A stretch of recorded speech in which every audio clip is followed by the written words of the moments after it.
sense. Wait, does that say a lot about me? That I would go for the nut first? No. Like if I was like I mean, no, it does, but it doesn't say anything like negative one way or the other. You said the head. Go for the head first. Because I'm, it seems cleaner. You know? What the fuck you mean cleaner? I don't know. Like the head? No. It seems like a cleaner process to start from the tip. Yeah. That's Alright. That's as much as I was gonna really think that one through, though. I'm thinking about way too much now, obviously. Yeah, I think so. This is a horrible beginning. I hope this all gets cut. Oh yeah, no. It starts now.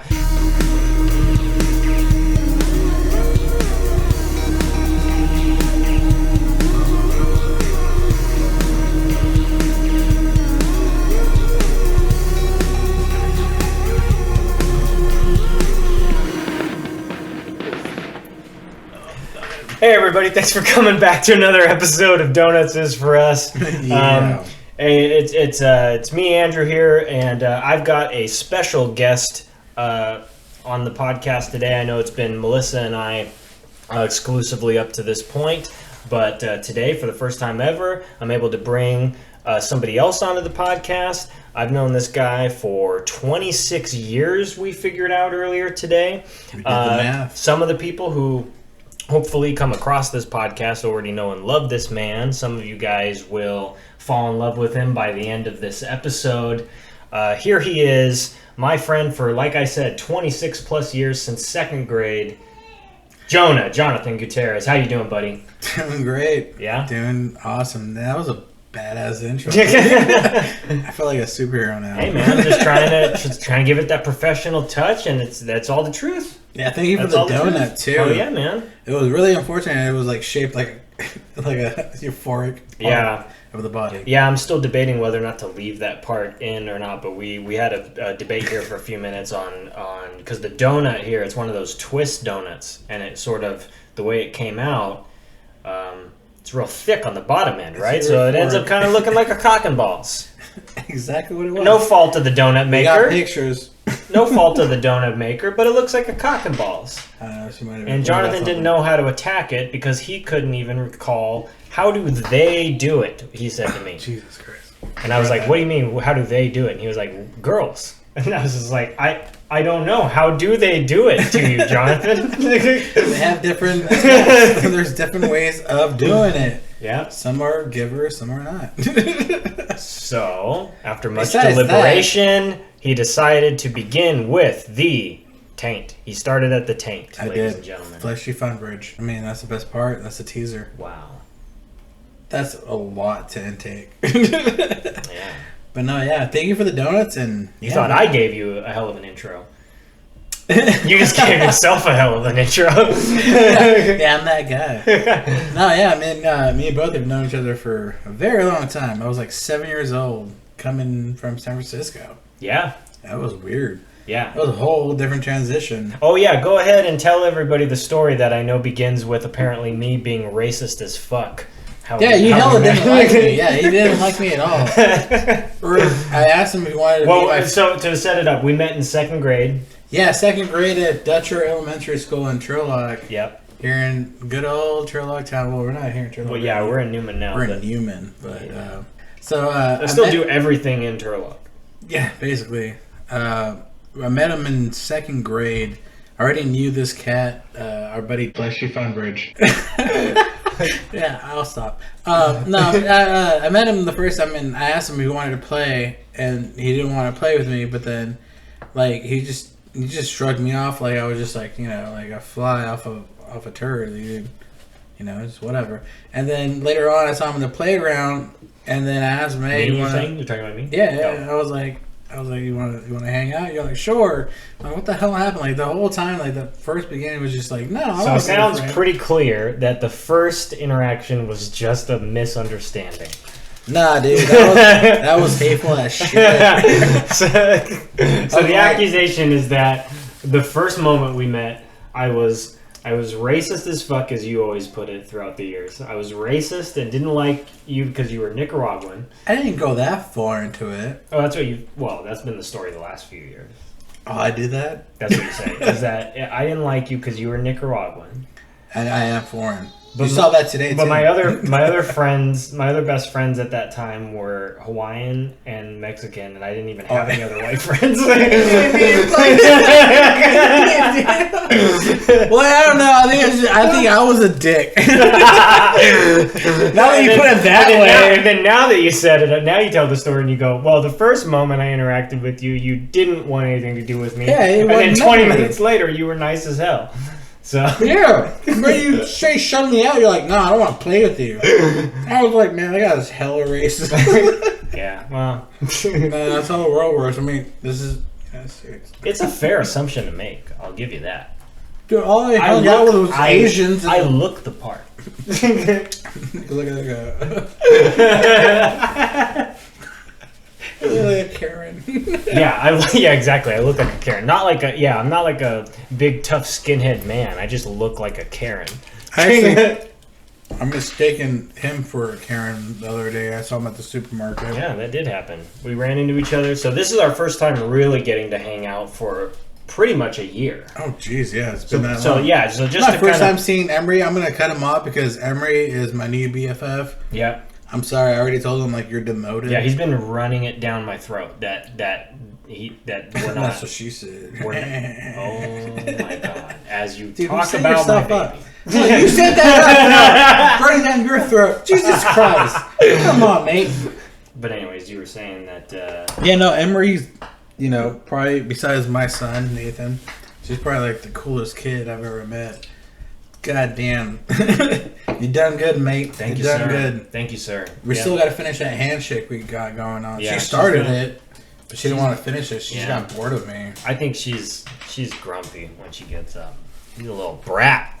I was trying to And get I don't care if she hears this in a few years. You're a little brat when you wake up. Man, I'm so happy for you and your family.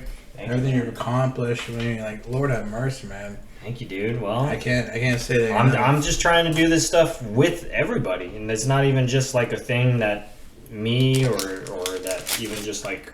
I mean, it's not exclusive to just us. Just having fun with growing up. You just gotta fucking start getting your shit together at some point, and then now it's like now more than ever. Put a little podcast together. Now we got an excuse to talk some shit for an hour and a half, and. Okay, well, oops. Apparently, in the middle of us talking there for a second, the computer decided to bug out.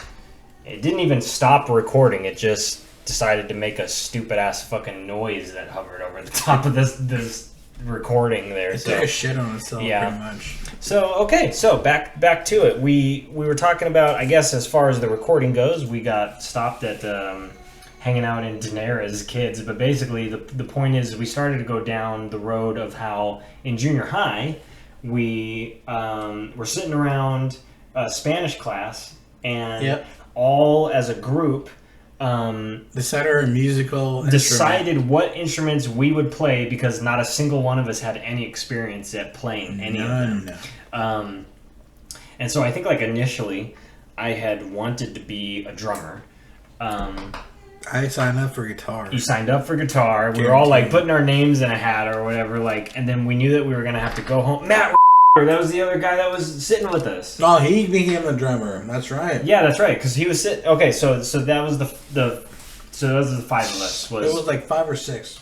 Oh, was it maybe Wiley, Steve too, right? Oh yeah. Because he became the bassist. Steven.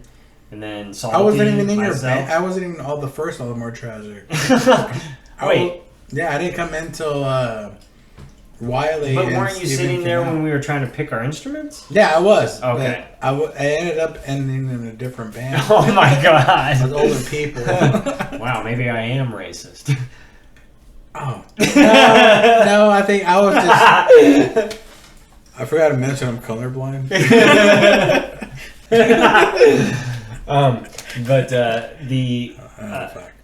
So I thought that I was going to be a drummer, and then that wasn't going to work out after I had that conversation with my parents because They were like, no, you can have a guitar because you can plug that in and then you can turn the volume down to 1. Hey, it was efficient at the time. Yeah. Very efficient. Very And so, efficient. okay, yeah, I'll take what I can get.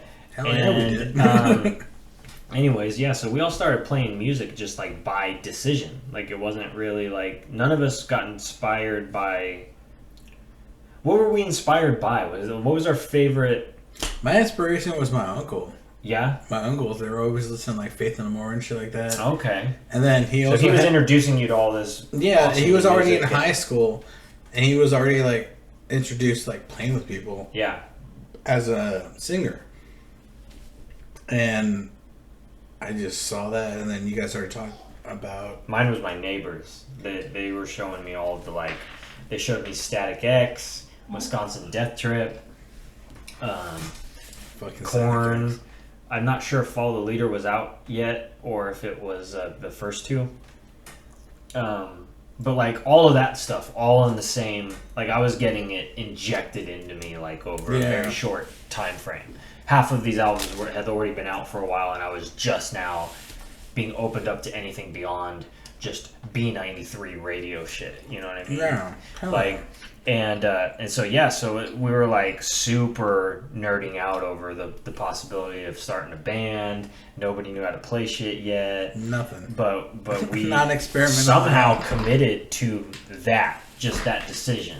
Yeah. And that was something that ended up really cementing friendships for decades to follow. I think it's pretty much for life, dude. Yeah.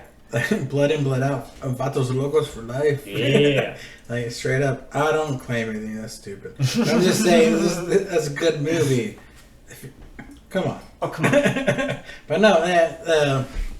Yeah, music brought us a lot together. I mean, shit, man. You became like a friend, more like family now. Yeah. Like, actually, you are family. And what Yeah. the fuck mean now? No, you guys are family. Like, you know, all of my other music brothers are too. You know, they're not just music brothers. It's just well preparated. You know, we're good. But yeah, dude, growing up back then, we had no right sources. Like, we didn't have like YouTube or anything. Yeah. We started off like cold cut. Oh yeah, you mean like as far as knowing how to start off, like how to present exactly. yourselves or whatever, how to present ourselves. Yeah, we just started. I think we were just trying to do our best to like make stuff that sounded a lot like Slipknot and like stuff like that first Big album. influence. Yeah, and we like. I mean, Salty was probably like the most talented out of all of us, like just as a guitarist. Like, Yeah. he was, because I would be inclined to say that we were really just kind of like a jam band. Like, we didn't take it ever like super professionally, but like out of all of us, like, I mean, fuck, dude, that guy can just sit there and just like without even looking, just be like, that was all one of over mine. the neck. I always ask him, like, what would you do? Like, just lock yourself in a room, and I did that. And Yeah, that's dude, that's all you have to do is lock yourself in a room and He would- burn your shit. He'd come over and fucking spend the night when we were like kids, just like hanging out. He'd come over, he'd be on the other side of the room, just playing the riff over and over again while I would try and come up with lyrics. Exactly. And that's exactly how like a lot of weekends went, while a lot of other fucking people were like partying. yeah, like we were just hella dorking out on fucking metal music. And this was a young age. Like, we're like, what was I was in a band with Cypher Enogen in like 8th grade. But you guys started All More. What's that? What year did you guys start All More Tragic? Well, we started first it was called like Drain Attriment, I think. Yeah. And that was with Rainwater. Steve as so he was the singer, and I was the guitarist with Salty. Backup vocalist too, by the way. Well, no, I wasn't any of that at first. And then what happened was we were just trying to come up with this. There was something that I really wanted to try and get my point across. And that's what we were talking about earlier, but the computer froze up, I think, for that segment. But like, Son of a bitch. yeah, but like I knew I was going to embarrass myself, but I was like, just give me the mic and let me show you kind of what I'm talking about. And I fucking did this like, Dude, it was a deep growl. I still have it. I have that little scratch track. It's like 2 songs. I still have that. And then like Salty's sister and mom came up and they were like. They ran up from downstairs, remember? And they were like, "What the hell was that?" Oh yeah. I forgot. What the fuck is going on? Somebody just going crazy. Oh my god. And then that was the moment when I was like, "Oh, I think I could maybe do that."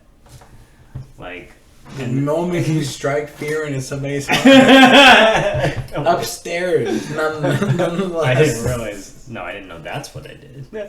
Oh no, you did. Wow. Yeah, so that was the beginning of.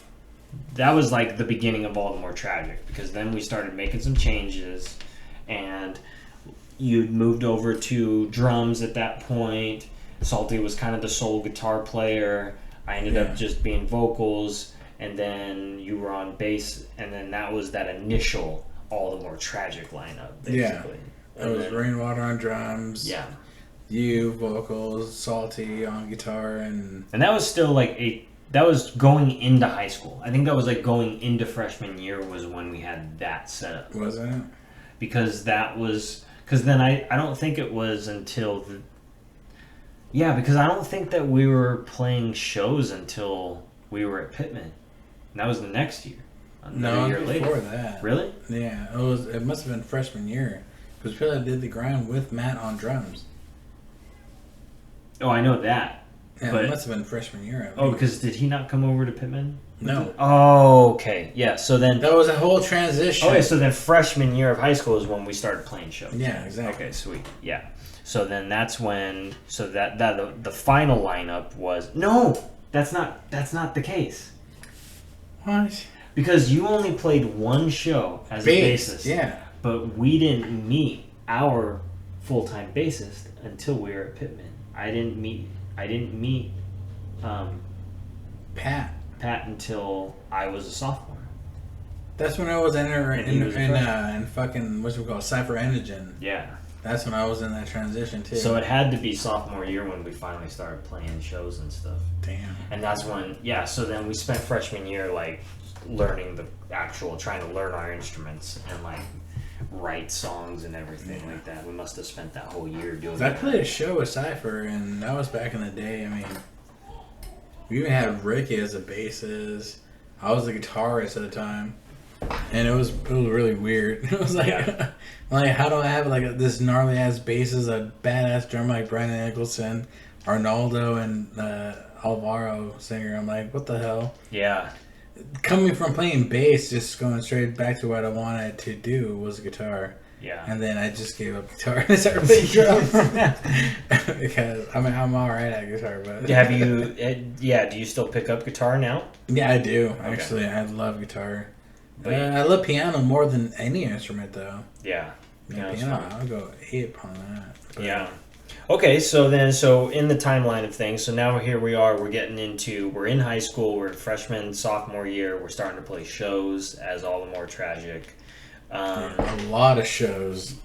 Well, yeah, it was kind of it was definitely a lot for like high school kids. Yeah, we're like kiddos, dude. But yeah, I mean, we met a lot of fun friends and stuff like that. And then there's, I feel like, a really cool place to get into and explore, because then, to be honest, we not drifted apart in terms of like how we saw each other, but we just didn't hang out as much for like a lot of years there. It was a couple of years, that happened.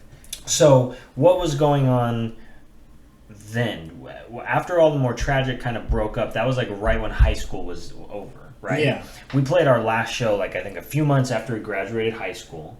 And then what happened after then? What did you join any musical projects after that? I tried out for this gnarly band we actually played with, All the More Tragic, at the Daily Grind in Trillock. It was Something Must Die. They eventually became Apiary. They were signed by Metal Blade. Nice. I tried out for Something Must Die, but then I accessed that job position, and then like a week later they said they broke up. But then two remainder members took that over and then just went with APRA. Oh, okay. Continuing that name. So I was left with nothing, and then my uncle Ronaldo, his brother George, worked with this guy named Raymond Rodriguez, and you all know Ray. Hell yeah! What's up, Ray? Straight up, that's my homie. I miss you. Straight up. But no, yeah, he introduced me to him. He goes, "Hey, my nephew plays drums, and you know, you want to jam out?" We jammed out in this like shoddy, like it was a creeper garage in the back of my grandparents' property. And oh right, yeah, yeah, that's where we jammed. Exactly, where we jammed before as all my drives as kids, because you know we had no other place to go. We wanted to be crazy and scream metal. There's no place in Turlock to do that. What better place than a house across the street from your public library? Yeah, hey, y'all complain we're still there. we beat you. I should get a gold star for that. Fuck yeah, man! Remember gold stars? Hell yeah, oh, kindergarten, miss you. Anyways, so no, I started jamming in her honor, and yeah, that's where I went through for a few years, and went with started jamming with TJ. And then we wanted to like reminisce our old back pass a few years later, and then we had the privilege of working with both of you over here and rewriting some old tracks and recording them, and then yeah, this dude did magic, and we were just you're talking about just a couple years ago. The okay track. So yeah, so that's okay. So we're going through your whole fucking timeline real quick. Yeah, man. I didn't want to be around the bush. Just push it out. Yeah. Okay. So yeah. So then that's okay. So after high school, you were in how many total projects though? Oh shit. Like, even if you don't necessarily remember all the names, was it like 3?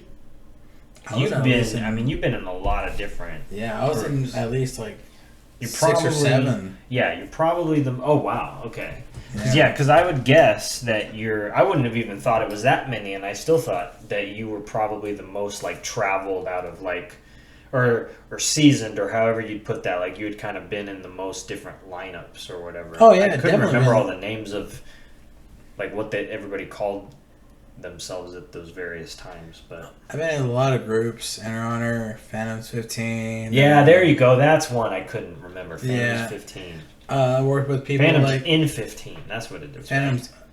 I forget. Oh shit! It's been so long. That was with TJ and Ray. That was gnarly shit. I love that shit. Yeah. No, I did a lot of. I worked with Guy Johnson too. I worked with that guy. The whole group of another amazingly talented vocalist. I worked with a lot of great locals, and not just that, they inspired me when I was younger. I was so happy during the times when we were playing as young kids. I would be allowed to their like meet locker rooms and stuff. They used to practice in like this group named Another, and yes, I used to actually was allowed to go in there and witness, goddamn magic. Like, so there was this band that played. Just to like paint the picture, there, like, I mean, you want to talk about like metal as fuck. The most local talent there was. Yeah, probably like the most talented local band at the time. They used to practice just in a meat locker. Yeah, you have to literally walk through the refrigerated section with all of the meat hanging to get through to the room that they jammed at, and it just felt like the coolest thing in the world to be a part of. It was. Oh man, if you ever got back there, like I felt like I made it at that time. Yeah, you felt like you were in the coolest green room that you could possibly be in. You know what I'm saying? Not like, the color I'd go with red because there was a lot of like cow. Oh Jesus Christ! But that's not. I get your point. But no, it was great. Like it was because these guys had a ton of connection. Not just that, the most talented freaking people I've ever met in my entire life, and still are. And I'm glad that I've actually worked with them in my entire life. But at the time, as a kid, to see that and then be inspired by that, like I always wanted to bring that to my homies that we were growing up with. Like, hey, let's try to like get better and just do this. And the more practice, the more shows, it was gnarly work. Yeah, so you continued to play shows with all of these bands. These guys were so. What was like the biggest show that you think you've done? I think that's all more tragic. Really? Which one? Headlining Steppa. Oh, that was okay. So that was like that. Yeah, that was one of our biggest moments, like personally. Yeah, that was. Oh, well, the biggest show I've done. But yeah, what was like the biggest show that you? I mean, well, that's a good enough answer, really. Yeah, doing that Steppa show was fucking awesome. Yeah, I think that was like a week afterwards. Did They Grind shut down because the fire department. That was the beginning of the end for all of that stuff. Was because it was they got tired of us. Movie theater people were complaining. The restaurant riff-raff hanging out outside. Hey, lamppost, I miss lamppost, man. Okay, so but outside of all the more tragic, what do you think the biggest show was that you did in those?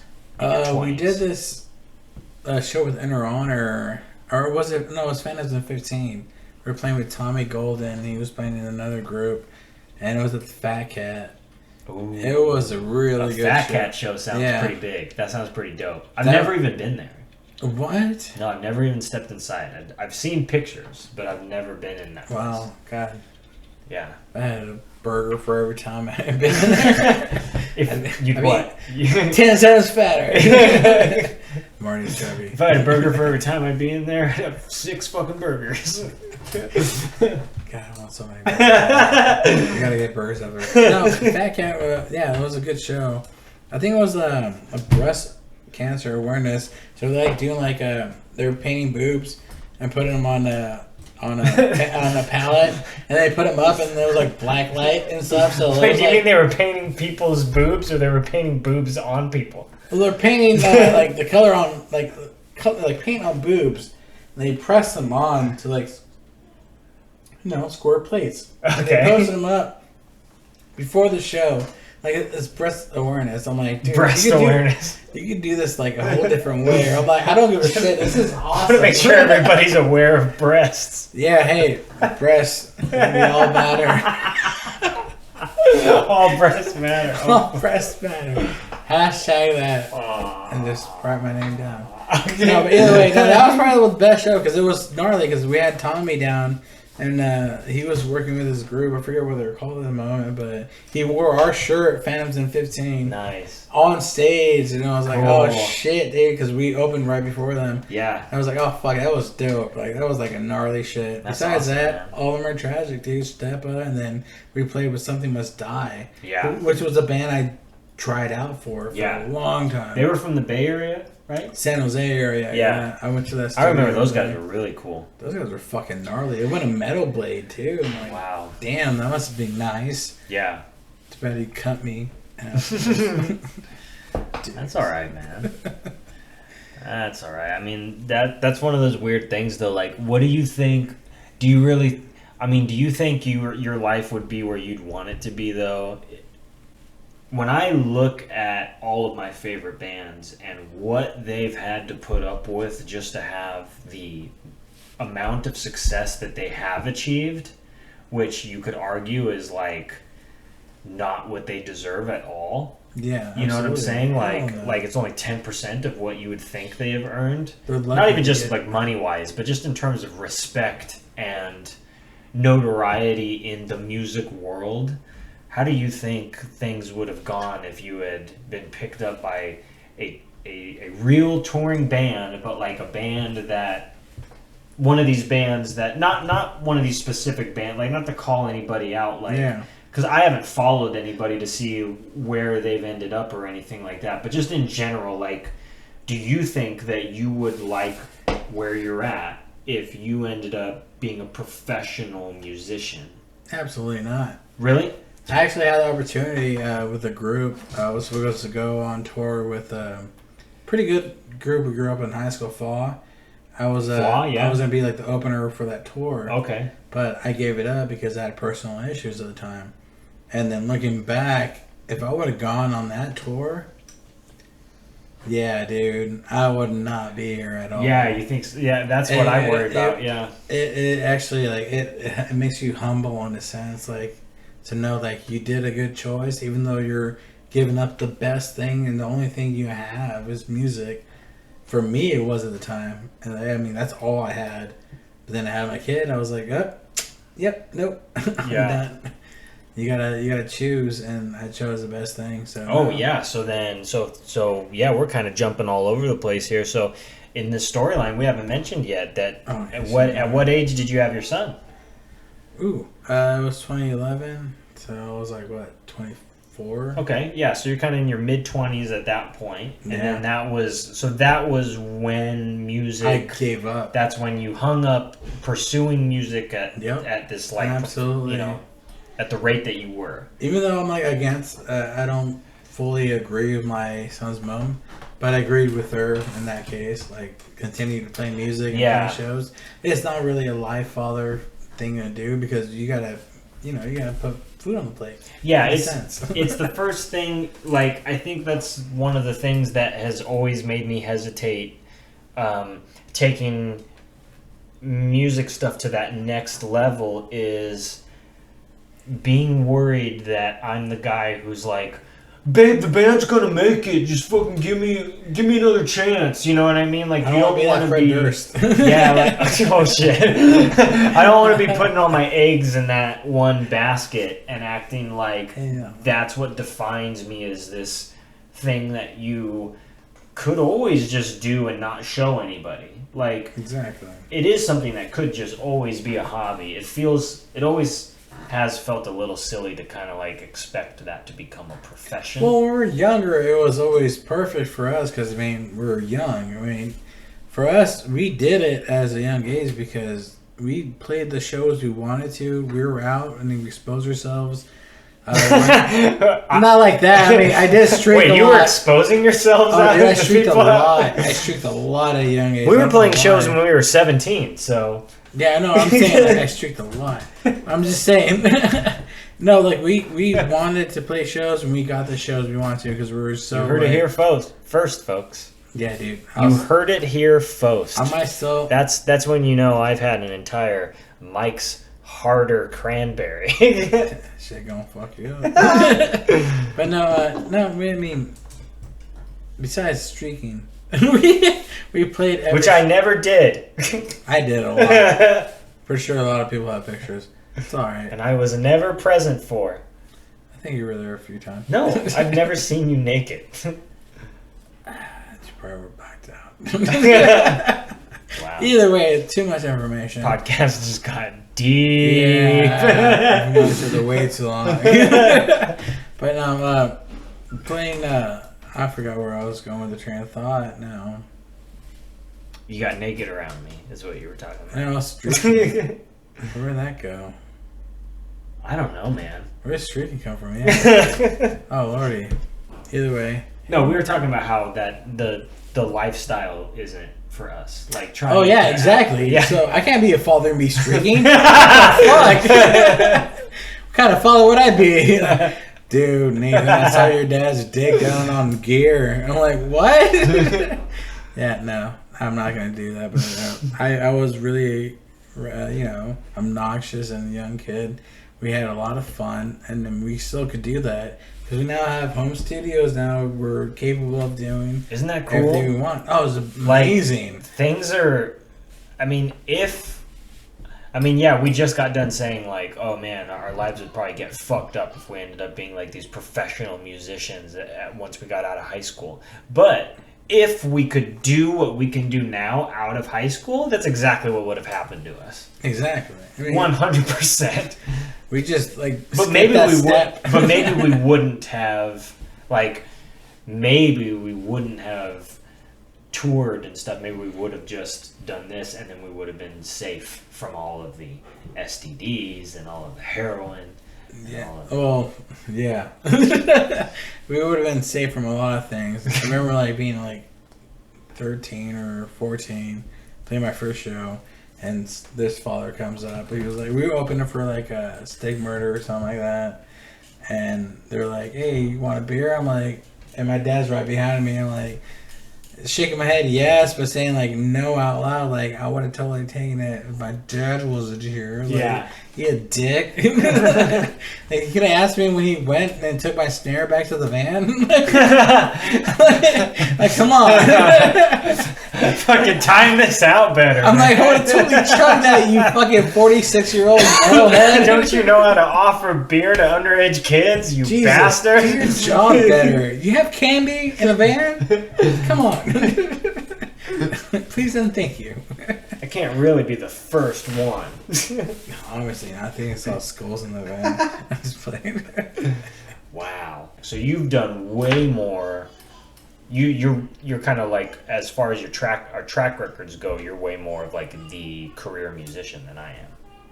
I wouldn't call it a career. I mean, I did give it up because, I mean, we're both parents now. I mean, we bring. Well, you gave up trying to pursue it professionally, but you didn't give it up. No, I mean, I'm still going to play. Yeah. I want to write some new material with this guy over here. Yeah, I mean, we obviously grew up together. One of our main biggest groups together was All More Tragedy. So I thought like we should remix some of the songs a lot of people will remember and know by word. And I think that we could do that because Salty, like we mentioned earlier, he's getting back into this. I don't remember if that's something that got cut out. Was that part of the thing that got frozen? I don't think we have talked about Salty. Because that was the part that got frozen. Yeah, I think so. Yeah, fuck, man. Hey, man, we went on a whole big thing, like, saying all kinds of fucking awesome stuff about you, and then that seems to be the part of the podcast that just got deleted here. Yeah, no, so you're cool beans, man, and we've been noticing you've been, like, playing again. And I'm really excited to be working with you, dude. Like, super excited. I can't wait for you to... No pressure, but hella pressure. Send me that music. No, don't give him any room to breathe. There's hella pressure. Yeah, yeah. Come on, step your game up, son. No, you are. And you're doing great. And we're all grown up. We got experience now, so we all could benefit from one another. And it'd be cool to rewrite and master some stuff we grew up as teenagers doing. Yeah. And it'd be cool to apply that all into one track. Yeah. Not like a Tool song that gets 20 minutes long. Like a 5 just a nice 3.5 minute. Oh yeah, they just duck it down a minute and a half. Yeah, let's do radio that. friendly. Yeah, we can do that. But yeah, absolutely, it's gonna be fun. And no, I'm just so thankful to even be here. I mean, shit, and this is awesome. And Salt, you're gonna be a good part of again of our experience of learning music. Cause yeah, we're basically dragging you back into a band, whether you like it or not. I know pretty much that it's a project. That just happened over the last 45 seconds. Is I think absolutely. we I already just signed your decided. name on the contract. Yep, I'm writing up the paper. I'm Notarize it. I'm going to LegalZoom.com right after we stop recording this podcast. I'm gonna get it all set up and mailed to you. How do you want to finish this? Oh, I don't know. I mean, okay, so you know, we basically went over your timeline here as a musician. We touched on briefly and then backed up, but like we touched on how a few years ago we all kind of got to reconnect. Not all of us, but some of us got to reconnect because you redid those tracks with got back together with all In Her Honor. Yeah, that's right. Which so I mean, big shout out to Ray and Rick. It was really fun to work with you guys. Ronaldo too. Yeah, Ronaldo, and it's really like I really hope that some point down the line you guys still decide to get together again. Like, you know what I mean? Like, and if you guys do, I will absolutely be here to friggin' record more stuff for you guys because your guys' stuff is super super fun to listen to. Thank you. That's like a super group for me. Yeah, because I remember playing with Ricky when I was like. Not playing with him, but playing music with Ricky. When I was like 12 years old or something, I was on guitar. And then Arnaldo was a vocalist, and then we had Alvaro and Brandon Nicholson on drums. And I was just aimlessly just writing whatever the hell. And I actually don't remember any of that crap. But hey, it happened. Yeah.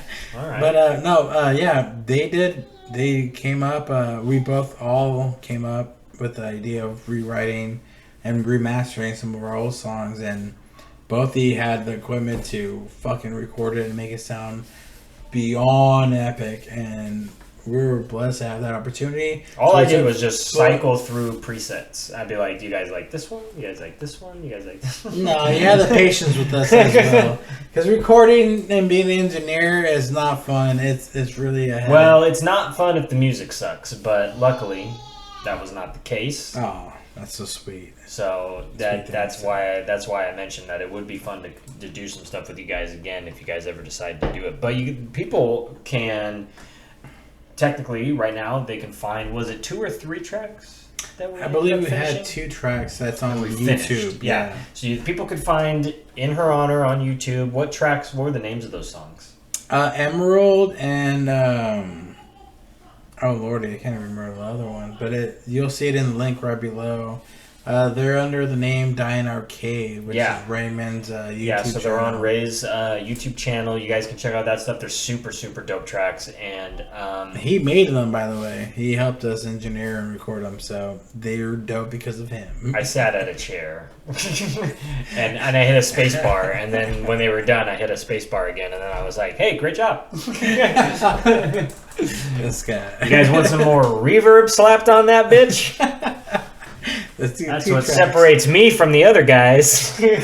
No, working with both these is always a privilege, man. Ever since a kid. Yeah, well, yeah. I mean, it's really fun. It was just fun to hang out with you guys, catch up again. Obviously, fun to help you guys put music out. I do hope that you guys, get together again. If not, it sounds like we might get together and try and put some stuff together. And no, that's not if. We're probably going to end up roping everybody else into it anyways and trying to... We've been, for like a decade, we've been talking about how cool it would be to kind of do like this... Bring everybody from the valley together to do like a whole we sat down and talked about that a while Go ago. back to those new metal roots from like the late 90s, Bring back early Jeremy 2000s. Panic from Dabswa. And just go to town, man. That would pretty much be it. And it's possible. We could do it. But with the whole quarantine shit going on, it's just... Yeah, well, that makes it more difficult. But like we were saying earlier, with the way things are now, where you just email each other files, you just make sure you're using some of the same software. I also hope that they have the right software to work with. Yeah. There's communication involved with making sure that everybody's on the same page. But it's gonna happen. Like that's gonna be the plan for. I want to say like. At least I want to do something by Christmas. Okay, well there you go. You release something by Christmas. We said it. We said it on a recording, so now we have to. It's like the super group of the 209. That'd be cool. That's not what I want to. Let's not name it that. No, that's not. No. Super group of the 209. No, that sounds like a Radio Shack. They're not even a company anymore. So exactly why it sounds like Radio Shack commercial. But it's gonna happen. We're gonna do something really fun and. We hope that you guys just enjoy it. Because, I mean, that's what we're doing. We're enjoying ourselves and, hopefully everybody's, like, safe out there and, doing what you got to do and just keep smiling. Keep on trucking on. Hell yeah, man. Well, so is there anything else that you would like to... Plug in your album you just dropped, dude. Absolutely. Thanks, man. Yeah, find that crap at Exoverse Media, yo. Dude, Jesus Christ. Put out another little EP for Gravity Removed, like we were talking about earlier, that kind of synth stuff. This time around, I kind of decided to lean a little bit more, and it really is just a little bit more. It's still kind of like some experimental, kind of some ambient. There's some stuff in there that I wouldn't blame anybody for considering weird in a certain way, but there's still a lot more this time, a lot more synthwave and hip hop in there, and I really tried to like take a lot of the stuff that I used to get handed to me in high school from my friends, which was like a lot of that underground Norteño rap and shit like that. Like a lot of that fucking dude, a lot of that like local underground rap music. I forgot about that. I tried to take all of these kind of synthwavy, new retro VST instruments and try and apply 90s hip hop to them. So if anybody thinks that any of that sounds fun or interesting, you can look up Gravity Removed. either, obviously go to exoversemedia.com and you can find all of the links there, or you can find Gravity Removed on YouTube, Instagram, Twitter, all that kind of stuff. This guy's underselling it. You guys you don't have to do it. It's just dope ass shit, man. Thank you, man. I appreciate it. My kid and my son is all about it. He wants to come over here. He wants to come over here. I showed him. That sounds great. He's like, I want to do music. Like, I've got a track that didn't make the cut because I couldn't quite figure out where to place it. I couldn't figure out how to make it a full song because it was only like a minute and a half, and I didn't want to just repeat what I had, and I was like, I can't figure out what to do for like a bridge or whatever here. So maybe I'll put that aside. You can bring your son over. We can see if we can figure it out together. Shit, we're about to mix some gold. That'd be pretty cool, right?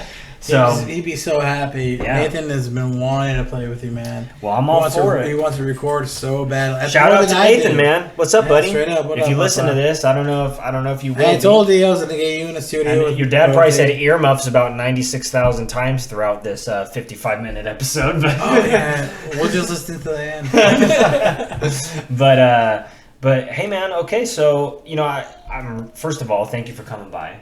And thank you for having me. I've been looking forward to this for a really, really long time. I'm glad that we can kind of get like the intro and your backstory out of the way, so that if you come back on, which I hope you will, then we can start getting into some really goofy shit and just kind of we can come up with all kinds of wacky topics, or we can start showing people some of the cool music that we're coming up with. Absolutely. Or who knows? I know you've talked to me about a lot of ideas you've had for your own like sketch and podcast ideas you've had. So if you end up wanting to start your own or whatever, and we can mix in with this, maybe a buffet of shit. Yeah, we can do stuff like that. So plus, we're gonna start writing jingles. Yeah. Oh yeah, that's right. We came up with jingles. So what was the first one about? Was it being racist as fuck?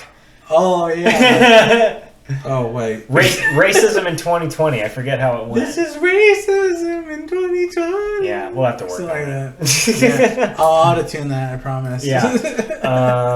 It was funnier in the car ride over. Out of context. It's just completely. These guys were just casually chatting about racism on the way to recording their podcast. That's a fact. Hey man, it's America. Wear a mask. Hand sanitizer. Wear a mask. All right. Hey, so thank you everybody for listening. Thank you, Jonathan, for being on here. Do you have any handles on social media you would want to be plugged on or tagged in or associated with this stuff in the future? I got an Instagram, Jonasey. Jonasey? Jonasey. All right. Then I also have a Facebook, just Jonathan Gutierrez. Okay. Well, there's two of them. My ex runs one of them, unfortunately. Well, we'll just stick with the Instagram one because Facebook is kind of like, Facebook is horseshit. I miss MySpace. Yeah. I want my top 8. Yeah. But to me, it's like, I don't know. I don't have any fun on Facebook. I really don't. I YouTube skate videos all day. That's if I'm on my phone, is that or playing. So Jonasey on Instagram, and we'll tag you in the post and stuff when we put this stuff up, and make sure you get that fucking EP. Thank you, dude. But make sure you plug into that shit. If you don't, then don't contact me. Oh shit. Well, no, I'll still love you. Well, I'm just looking forward to having you on here again, man. And thank you guys for listening, and we will catch you next time. Have a good one. Thank you.